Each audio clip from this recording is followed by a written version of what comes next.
Bismillahirrahmanirrahim. Alhamdulillahirabbil alamin. Alhamdulillahilladzi arsala rasulahu bil huda wa dinil haqqi liyudhhirahu 'alad dini kullihi wa kafa billahi shahida. Wassalatu wassalamu ala Muhammadin asyrafil anbiya'i nabiyil mustafa wa ala alihi wa sahbihi wa tabi'in wa tabi'in wa man tabi'ahum bi ihsanin wa ala man ittaba'al huda. Amma ba'd, fa ya ayyuhal muslimun, nuhayyikum bi tahiyyatil islam. Assalamu alaikum warahmatullahi wabarakatuh. Subhanakallahumma la ilma lana illa ma 'allamtana fa'allimna ma yanfa'una wanfa'na ma 'allamtana rabbana zidna 'ilman warzuqna fahman ya 'alimal ghaibi wasyahadati ya rahmanir rahim ya mujibus sa'ilin. Rabbi israh li sadri wa yassir li amri wahlul 'uqdatam min lisani yafqahu qawli. Amma ba'd, qala Allah ta'ala fi kitabihil aziz, a'udzu billahi minasyaitonir rajim.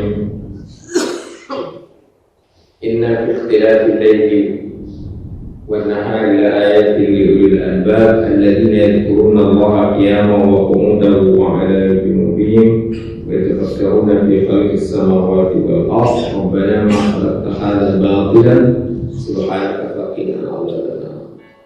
Sadaqallahul azim. Bapak yang dimuliakan Allah, malam dan siang itu, kalau ditanya mana lebih dulu? Siang.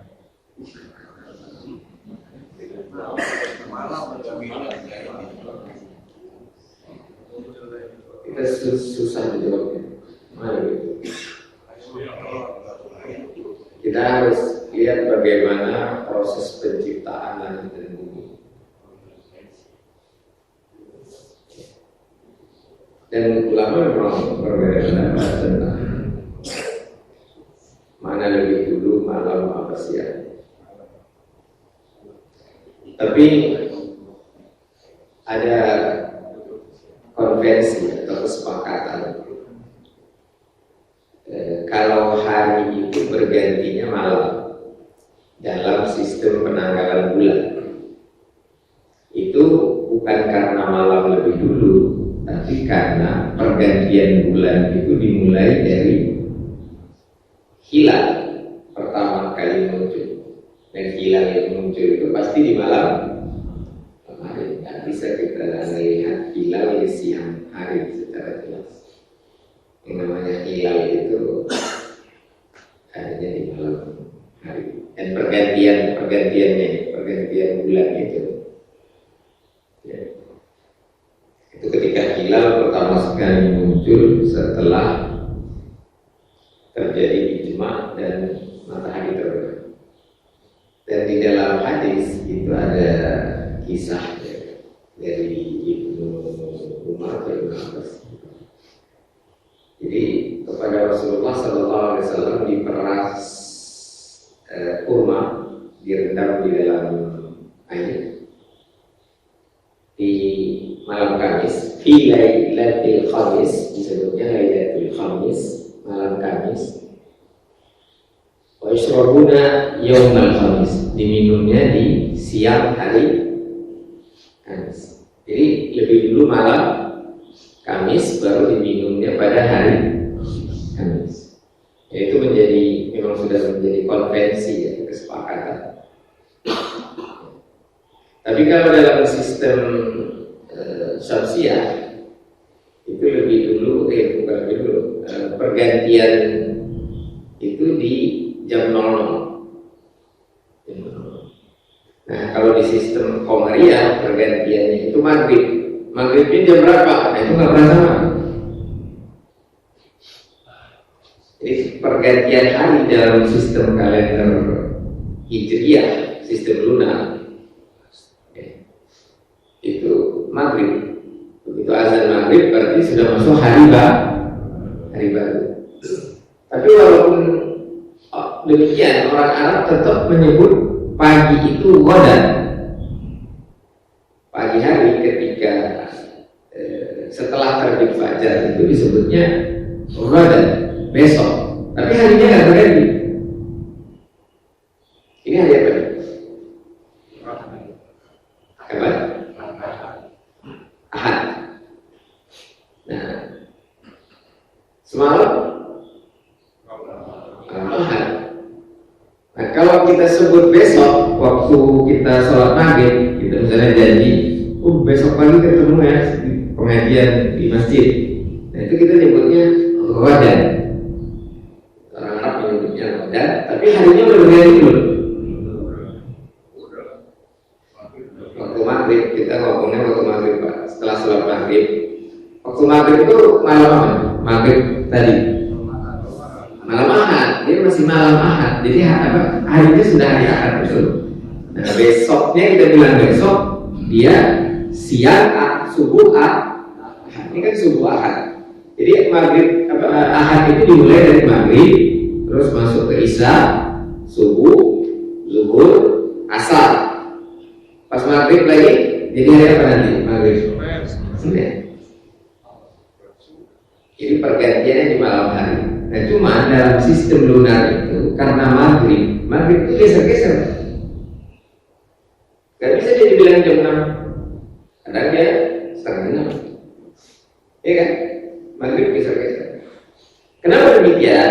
Karena unit hari itu, unit jam itu didasarkan pada perputaran matahari. Sedangkan pergantian bulannya didasarkan pada peredaran bulan. Peredaran bulan yang kita pakai. Pergantian bulan. Nah, jadi kita sulit menentukan mana lebih dulu diciptakan Allah, malam atau siang. Tapi kalau baca ayatnya, Allah menyebutkan malam. Khalaqal laila wa, Allah menciptakan malam dan siang. Tapi karena pakai waw, nah waw itu maknanya mengumpulkan. Datang saya dengan Pak Khairul. Mana lebih dulu datang? Saya, Pak Khairul atau bareng-bareng? Datang saya dan Pak Khairul, atau Pak Khairul dan saya datang ke masjid. Wow. Jadi kalau Allah katakan khalaqal laila wan nahar, itu maknanya lebih kuat bareng. Tapi ada juga yang memahami waw itu litatib, padahal yang biasanya litatib itu fa.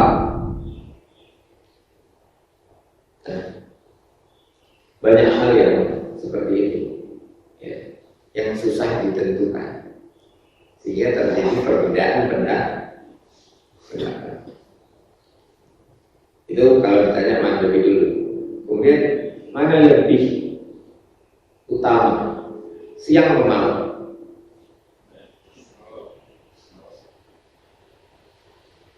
Ada yang bilang malam. Kenapa? Karena dalam malam itu ada sholat tahajud, ada sholat maghrib, ada sholat isya. Ada yang bilang siang. Nah, ada sebuah situs itu mengilustrasikan malam dan siang itu berdialog tentang masing-masing mana yang lebih unggul. Si malam, siang lebih dulu bicara, saya lebih unggul karena siang hari itu orang hidupnya bergerak mencari rezeki. Itu kemuliaan siang. Terus si malam bilang, iya kalau malamnya orang istirahat, mana kuat dia untuk jadi dialog begitu sampai akhirnya mereka menyimpulkan Allah menciptakan malam dan siang itu tidak sia-sia. Ma khalaqta hadza batilan subhanaka faqina adzaban. Jadi malam ada kemuliaan, di siang ada kemuliaan. Nah, kemudian ulama dan termasuk astronom itu juga berbeda pendapat. Kapan mulainya siang? siang hari itu makan, yang disebutkan nahar dalam bahasa Arab.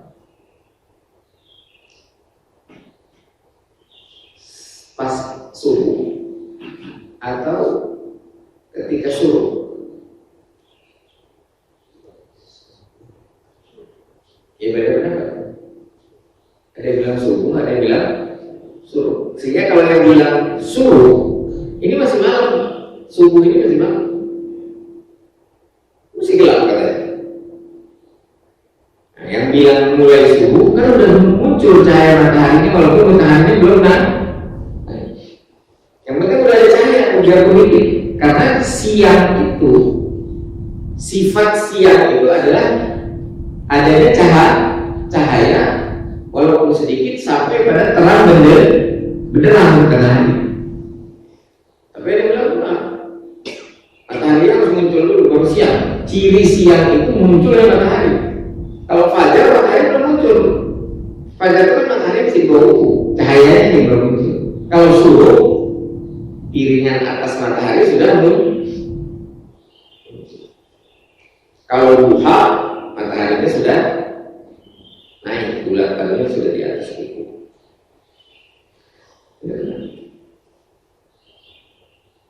Nah, pertanyaan berikutnya, mana yang lebih banyak? Perbedaan pendapat atau kesamaan pendapat? Perbedaan pendapat. Susah membukukan perbedaan pendapat. Ada berapa banyak perbedaan itu susah dibukukan. Yang bisa dibukukan itu ada berapa banyak kesamaan pendapat. Makanya kita temukan buku ijma.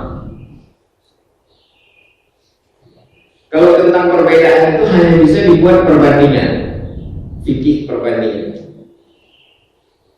muqaranah, fikih muqaranah. Misalnya tentang sholat, Imam Syafi'i pendapatnya gimana, cara sholat itu. Imam Syafi'i cenderung berpendapat kunut subuh itu sunnah. Jadi ada yang tidak sepakat dengan itu. Nah, itu namanya perbedaan pendapat. Kalau dikaji jadinya perbandingan pendapat, perbandingan mazhab. Ada satu ayat bunyinya begini: Hafizu 'ala sholawati wa sholati wusta wa kunu ibadallahi qanitin. Itu di surat berapa ya? Surat berapa? Ada yang ya? Al-Baqarah? Ya, surat Al-Baqarah ayat 238. Alhamdulillah minasyaitonir rajim. Hafizu 'ala sholawati wa sholatil wusta wa qumu lillahi qanitin. Bukan wa qumu ibadallah, tapi wa qumu lillahi qanitin. Jagalah sholat dan sholat tengah, sholat wusta.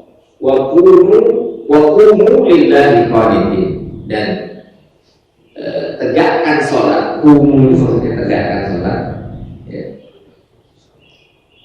Bukan sekedar berdiri di sini. Qumu karena ada kata lillah. Wa qumu lillahi qanitin. Nah, qanitin itu artinya apa?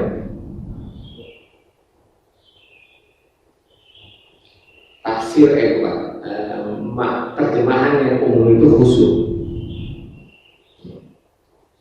Nah, pertanyaannya, apa yang dimaksud sholat tengah?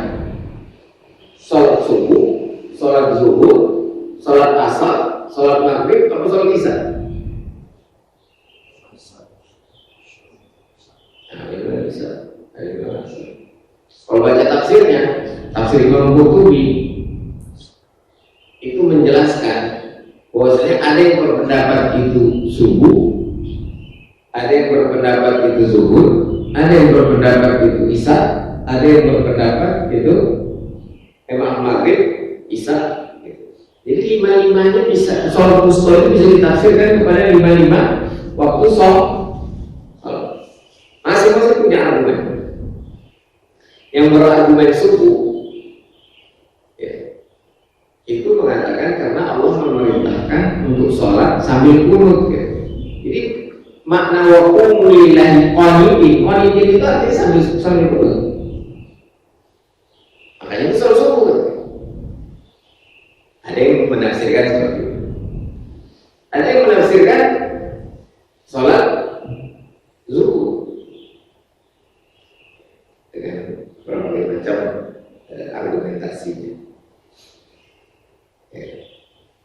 Ada yang menafsirkan sholat asar, karena waktu asar itu waktu pergantian laporan dibawa ke catatan dibawa ke Ada yang mengatakan waktu maghrib, karena startnya itu zuhur. Sholat pertama itu zuhur, bukan subuh. Kenapa zuhur? Karena antara subuh dengan zuhur itu kosong, nggak ada waktu sholat fardu.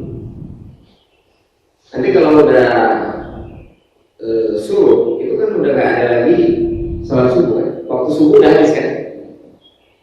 Jadi ada kosong kan ya? Maka mulainya zuhur. Setelah zuhur apa? Zuhur, asar, maghrib. Maghrib jadi tengah kan? Dan itulah pergantian hari gitu. Baru isya, baru subuh. Di fikih ada perbedaan pendapat, di tafsir ada perbedaan pendapat, di banyak hal selalu ada perbedaan. Nah, dalam surat Asy-Syura ayat ke-8 Allah berfirman, "A'udzubillahi minasyaitonir rajim. Walau syaa Allahu laja'alahum ummatan wahidatan walakin yudkhilu man yasha' fi rahmatihi wadh-dhalimuna ma lahum min waliyyin wala nasir." Kalau Allah mau, Allah akan jadikan mereka satu umat saja, tetapi Allah memasukkan siapa yang Dia kehendaki ke dalam rahmatnya, masuknya ke surga. Wadh-dhalimun, dan orang-orang zalim itu tidak ada yang mereka peroleh, mereka tidak memiliki pelindung dan tidak juga penolong. Dalam ayat-ayat Allah berfirman tentang umatan wahidatan juga, tentang umat yang satu, yang bunyinya atau terdapat dalam surat Al-Baqarah ayat 213. Kana nasu ummatan wahidatan. Manusia itu tadinya umat yang satu. Fab'atsallahu an-nabiyyina mubashshirina wa mundhirin. Lalu Allah bangkitkan para nabi yang menyampaikan kabar gembira dan memberi peringatan. Wa anzala ma'ahumul kitab. Lalu diturunkan bersama mereka Alkitab bil haqq, dengan benar, yahkuma bainan nasi fi mahtalafu fi, untuk menjadi hukum di antara manusia tentang apa-apa yang mereka perselisihkan. Wa makhtalafa fihi illa alladziina utuhu min ba'dihi ma ja'atuhumul bayyinatu baghyan bainahum. Dan tidaklah mereka berselisih kecuali orang-orang yang telah diberikan kitab sebelumnya. Wa makhtalafu fihi illa min ba'di ma ja'atuhum. Tidaklah dan yang berselisih hanyalah orang-orang yang telah diberi kitab setelah bukti-bukti yang nyata sampai kepada mereka karena kedengkian di antara mereka sendiri. Maka dengan kehendaknya Allah memberi petunjuk kepada mereka yang beriman tentang kebenaran yang mereka perselisihkan. Allah memberi petunjuk kepada siapa yang Dia kehendaki ke jalan yang lurus. Coba perhatikan ayat.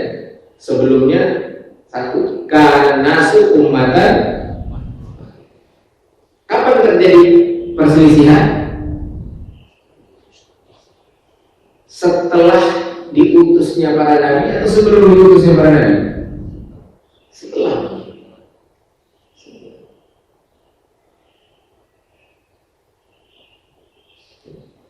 Dan ini termasuk perselisihan yang dicela. Kenapa? Karena dasarnya adalah baghyan, kebencian, dengki, iri. Jadi hampir setiap hari kita akan menemukan perselisihan, perbedaan pendapat. Nah, bagaimana mensikapinya? Bagaimana mensikapi perbedaan? Bagaimana mensikapi perselisihan? Ada yang mengatakan sudah ada tuntutannya di dalam Al-Quran. Qul atii'ullah wa atii'ur rasul wa ulil amri minkum. Fa in tanaza'tum fi syai'in farudduhu ila Allah wa rasulih. Katakan, ayat Muhammad, taatlah kepada Allah, taatlah kepada Rasul. Taati Allah, taati Rasul. Dan ulil amri. Nah, ulil amri ini bisa artinya yang berilmu, bisa artinya yang memegang urusan, penguasa. Jadi bisa ulama, bisa umarah, ulil amri. Tapi tidak disebut ati langsung, dia harus ikut Allah dan Rasul dulu baru diikuti. Fa'in tanaza'tum, kalau kalian berselisih, farudduhu ilallahi wa rasul, maka kembalikan kepada Allah dan Rasul.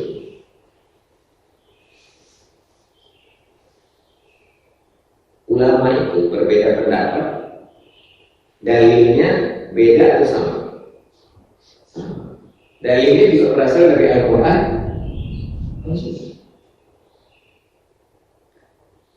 Terus kalau berbeda pendapat seperti itu, kembalikan lagi kepada Allah dan Rasul. Artinya apa? Kalau tafsirnya rata-rata mengatakan kembalikan kepada Al-Quran dan Sunnah. Mereka masing-masing sudah pakai Quran, pakai Sunnah. Imam Syafi'i dalilnya apa? Al-Quran dan Sunnah. Imam Hanafi itu dalil Al-Quran dan Sunnah. Imam Malik juga gurunya Imam Syafi'i, muridnya Imam Abu Hanifah, dalilnya juga Al-Quran dan Sunnah. Imam Ahmad muridnya Imam Syafi'i, dalilnya juga Al-Quran dan Sunnah.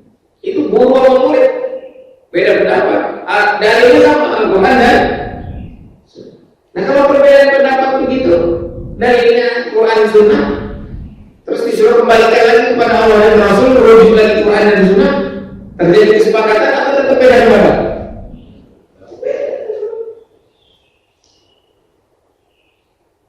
Jadi apa kira-kira makna kembalikan kepada Allah dan Rasul?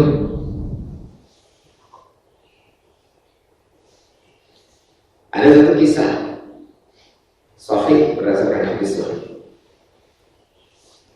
Rasul pernah menyuruh para sahabatnya pergi ke suatu negeri. Dalam suatu misi, ada misi disuruhnya. Dan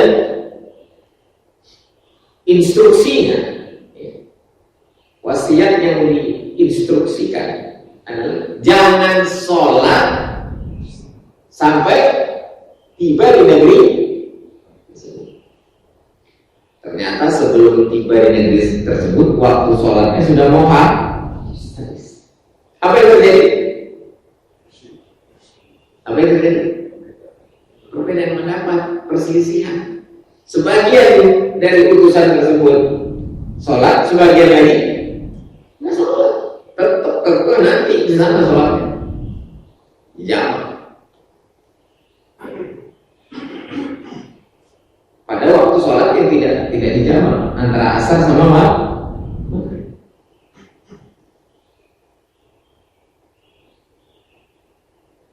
Singkat cerita, balik ketemu Rasulullah, disampaikan ke Rasulullah. Apa kata Rasulullah? Rasulullah menyalahkan yang satu atau membenarkan dua-duanya?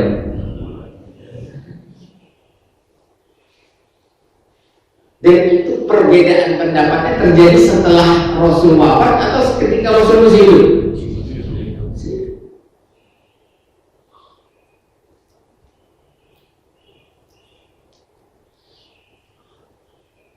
Mereka mengembalikan perbedaannya itu, perselisihan mereka, tanazulnya mereka itu dikembalikan kepada Rasul. Rasulullah kami begini.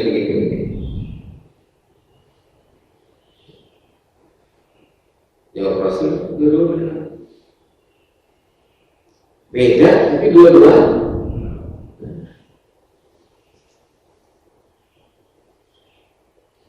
Sepeninggal Rasul,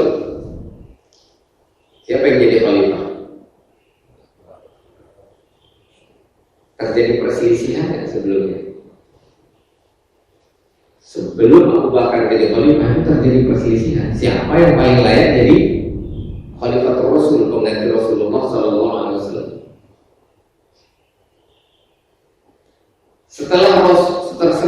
Setelah terpilih Abu Bakar,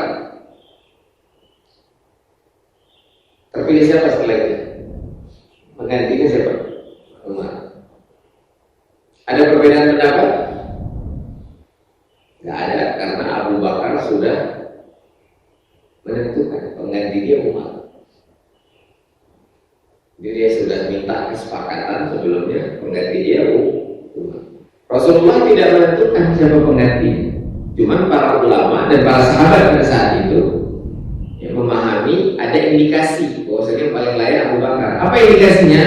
Ketika Rasul sakit, yang menjadi imam juga.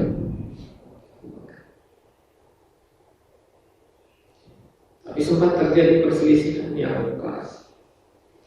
Setelah Umar menjadi khalifah, siapa yang menggantikannya? Utsman. Ada perselisihan pendapat? Ada. Umar itu membentuk tim 6 kalau tidak salah, yang disebut Ahlul Hal wal Aqd. Nama berarti disebut. Yang dipimpin adalah Abdurrahman bin Auf untuk menanyakan, untuk melakukan polling, jajak pendapat siapa penggantinya. Yang terbanyak dipilih itu ada dua, sama Utsman sama Ali bin Abi Thalib radhiyallahu anhu. Lalu Abdurrahman bin Auf dengan pertimbangannya menetapkan penggantinya adalah Utsman dulu karena lebih tua, baru Ali bin Abi Thalib.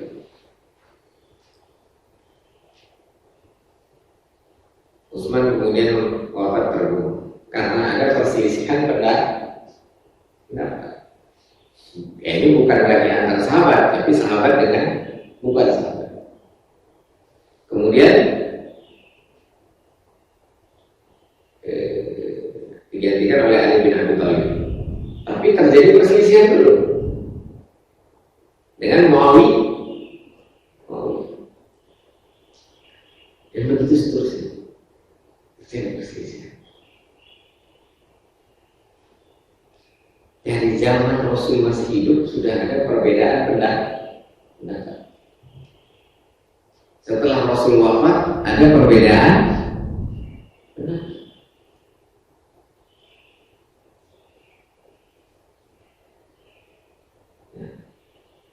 Bagaimana mensikapinya?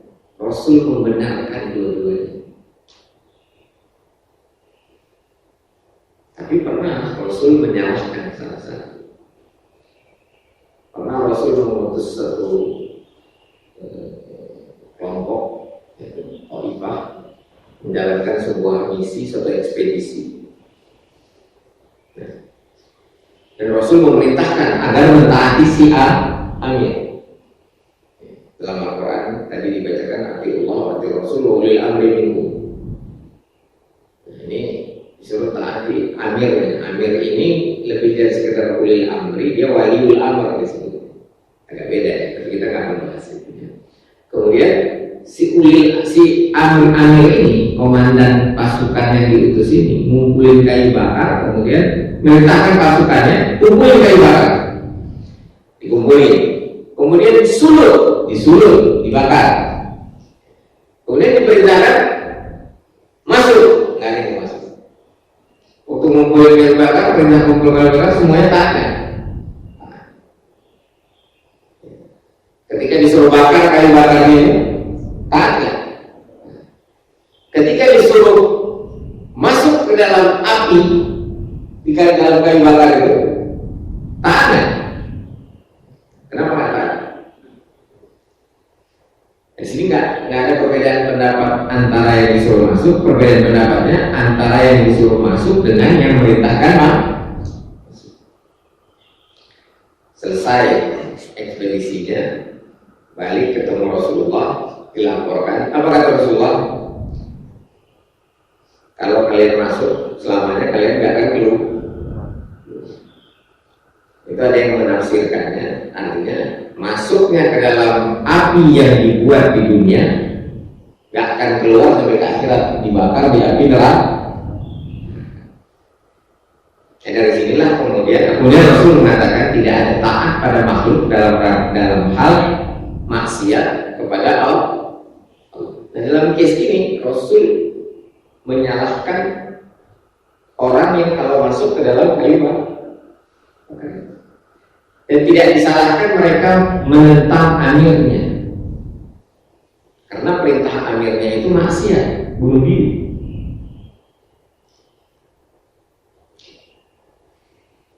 Nah, jadi kalau memang perbedaan pendapat itu muncul bukan karena atau sebelum merujuk kepada Al-Quran dan As-Sunnah, sebelum merujuk kepada Allah dan Rasul, ya, maka kembalikan kepada Allah dan Rasul.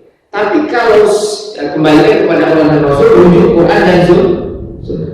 Tapi kalau sudah merujuk Quran dan Sunnah, sama-sama sudah merujuk Quran dan Sunnah. Kapan Idul Adha, kapan Idul Fitri, sudah merujuk Quran dan Sunnah, masih beda pendapat, tetap dikembalikan kepada Allah dan Rasul. Cuman maknanya jadi berbeda. Maknanya jadi berbeda atau bentuknya berbeda. Apa bentuknya? Diam. Hentikan perdebatan.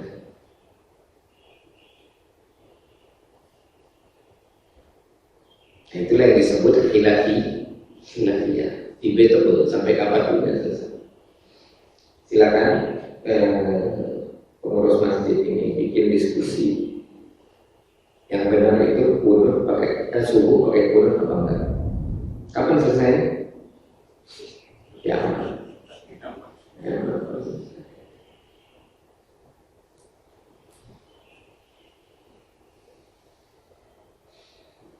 Itu disebut khilafiyah. Cara menyelesaikannya, amalkan ayat atiullah wa atiur rasul. Fa in tanaza'tum ulil amri minkum, fa in tanaza'tum fi syai'in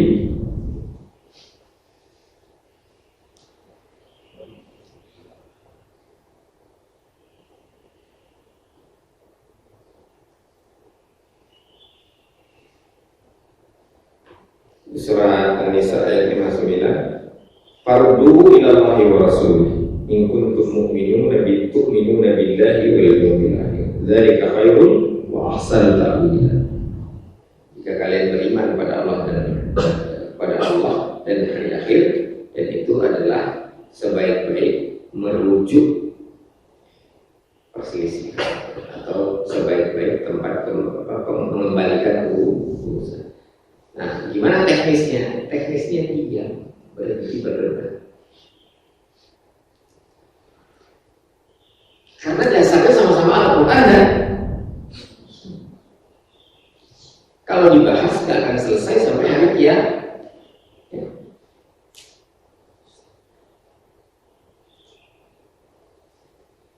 Mana yang benar? Berikhtiar dulu untuk mendapatkan rezeki atau tanpa ikhtiar rezeki bisa didapat? Imam Syafi'i berpendapat ikhtiar dulu. Imam Malik berpendapat nggak usah ikhtiar kalau rezeki itu. Tanpa ikhtiar bisa dapat rezeki. Ceritanya Imam Syafi'i mau membuktikan ke gurunya Imam Malik. Statusnya masih jadi murid, ya sampai selamat jadi murid. Dia berikhtiar jualan atau apalah dilakukannya. Kemudian dia dapat keuntungan, dibeli anggur, dia bawa ke imam. Nah, dia ceritakan, saya dapat anggur setelah berikhtiar, terus dia kasih ke imam. Lalu oleh Imam Malik diambil anggurnya di mana? Apa kata Imam Malik? Aku dapat rezeki tidak pakai ikhtiar.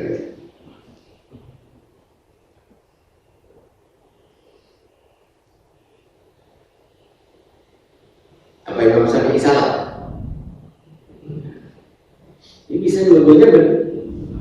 beda itu bisa dua-duanya benar. Maka ada lelucon dari, saya lupa apakah Nasruddin Khalja atau Abu Nawas. Ada dua orang berselisih datang ke dia. Yang pertama bilang begini. Apa kata Abu Nawas atau Nasruddin Khalja? Oh, Anda benar. Lawannya bilang, enggak bisa kalau begini. Oh, Anda yang benar. Terus ada yang pihak ketiga. Abu Nawas, ini dua orang beda pendapat berselisih. Kok kau bilang dua-duanya benar? Nah, Anda yang benar.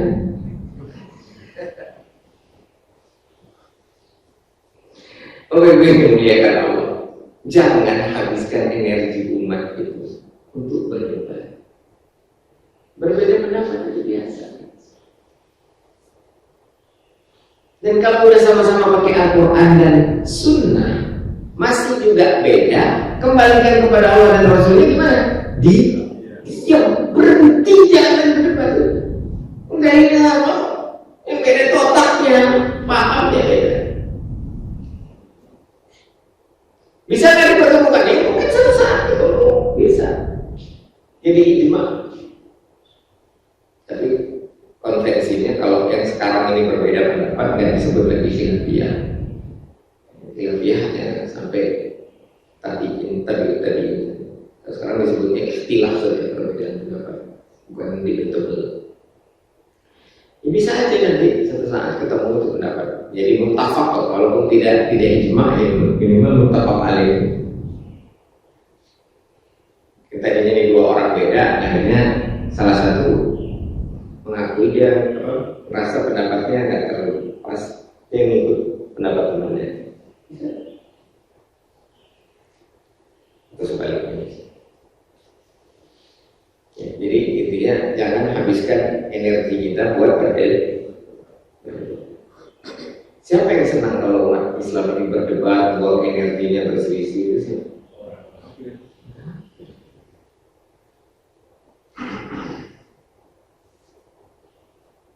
Oh, senang banget. Dan